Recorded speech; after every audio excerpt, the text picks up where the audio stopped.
Flowers. We'll be seeing a flower in detail botanically in this presentation. Flowers do more than adding color to your garden. They reproduce in order to make seeds and to grow more flowers. But looking at a flower, we don't really think of them as having a reproductive system, a male sex organ, a female sex organ, etc. But like people, plants also have organs designed to bear offspring. Flowers like roses, lilies, and hibiscus have both male and female parts, and they are called as perfect flowers, or hermaphrodite, or bisexual flowers. But some flowers, such as those of cucurbitaceae members like cucumbers or melons, have male and female parts separately, and these type of flowers are called imperfect flowers or unisexual flowers, either male or female flowers. As with most living things, the male and female parts of flower work together to reproduce. A floral formula. It represents the structure of a flower using numbers, letters, and various symbols. So, a floral formula present substantial information about the flower in a compact form. A floral formula is a summary of the structure and components of flower using symbols and numbers representing its various parts. Writing a floral formula. So the parts of flower represented by alphabets. K represent calyx, C for corolla, P for perion, both calyx and corolla, A for androecium male sex organ, and G for gynoecium female sex organ. These are followed by numbers indicating the number of parts in each whole. For example, K5 indicates number of sepals of 5 and they are free. This symbol indicates indefinite number of parts, that is more than 12. So this is a model floral formula constructed. BR, the flower is bracteate.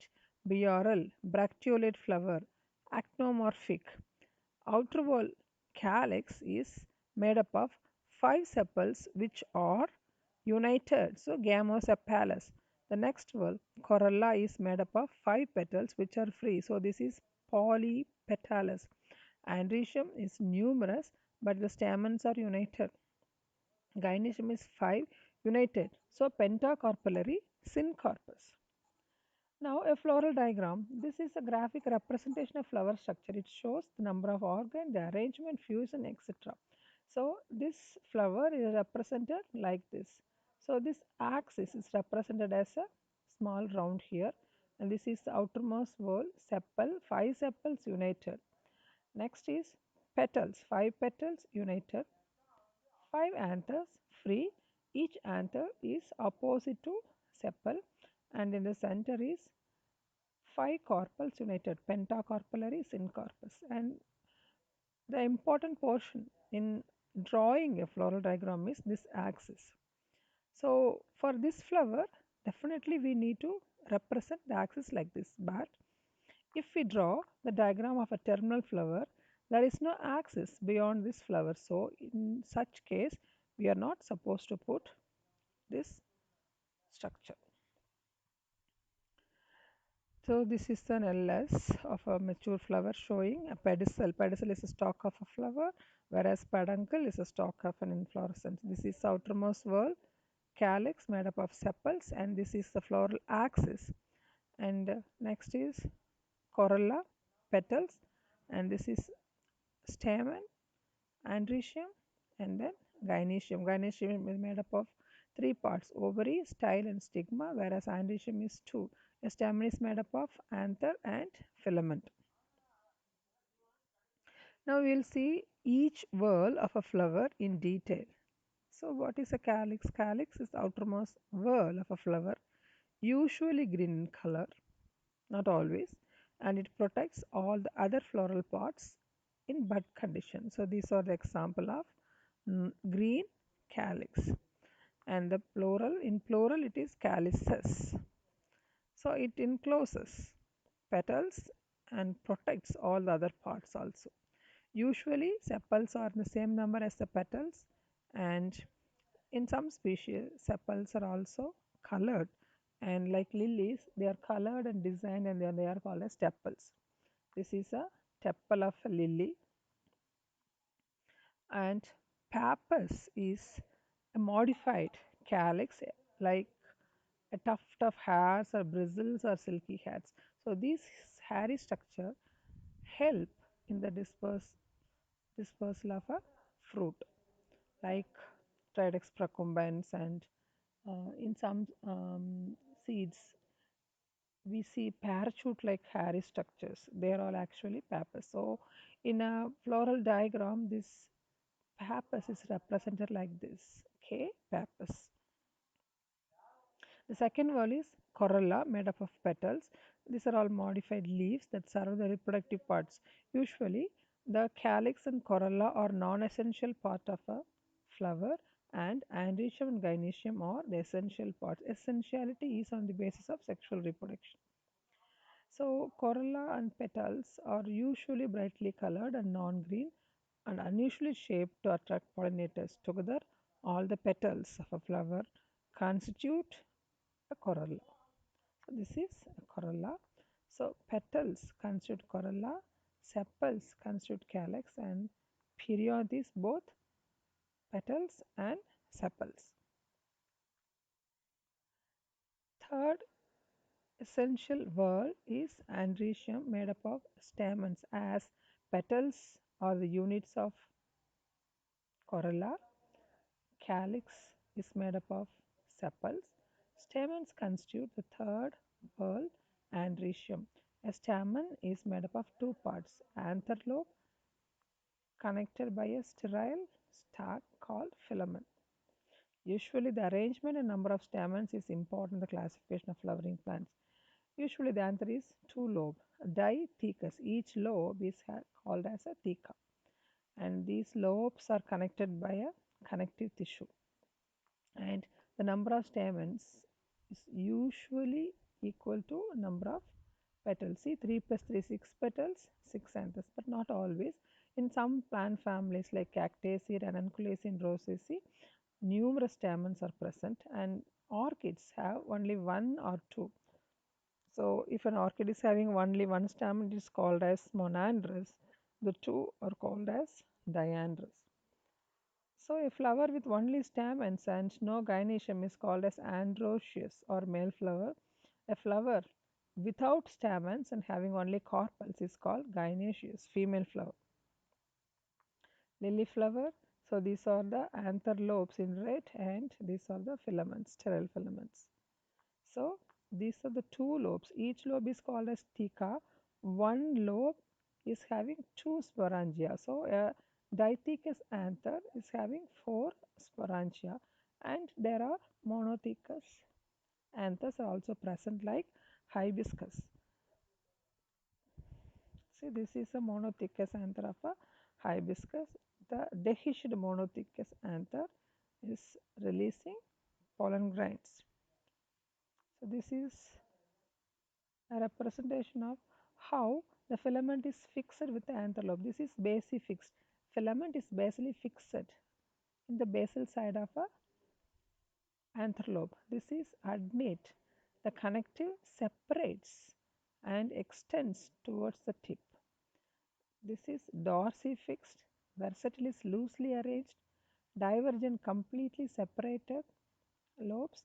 This is unequal length of filament separating two lobes differing in size.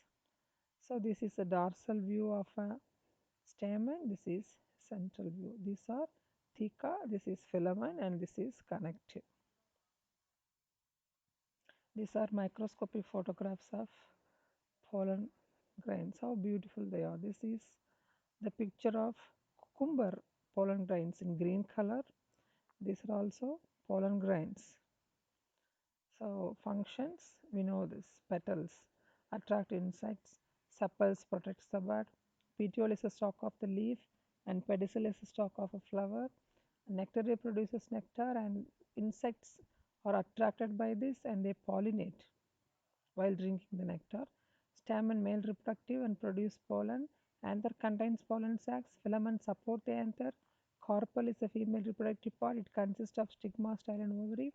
Stigma is a sticky receptive surface, and style links the stigma to the ovary. Ovary contains ovules. The innermost wall is gynoecium.